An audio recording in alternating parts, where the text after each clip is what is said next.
ces crèches portent toujours en elles une spiritualité particulière et sont porteuses donc de ce que la tradition chrétienne est véritablement universelle et s'exprime dans chaque pays de manière parfois un peu différente.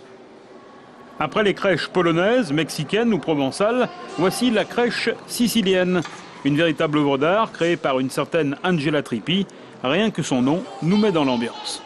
Cette crèche est l'œuvre d'une créatrice sicilienne très connue, qui est vraiment une personnalité dans le monde de la crèche, qui crée depuis une vingtaine d'années des personnages qu'elle sculpte tout d'abord dans l'argile, ensuite dont le vêtement est façonné à l'aide de toiles enduites de plâtre.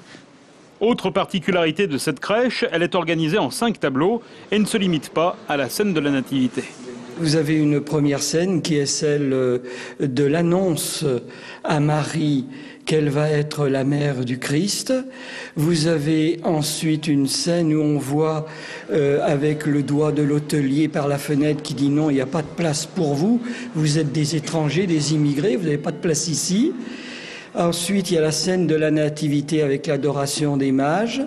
Après, vous avez la scène où on voit les bergers qui reçoivent l'annonce qu'il y a une bonne nouvelle pour les paumés qu'ils sont.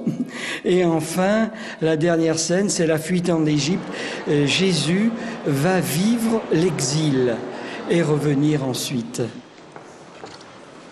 Petits et grands ont jusqu'au 10 janvier pour s'émerveiller devant cette crèche, confortablement installée dans la crypte de Fourvière.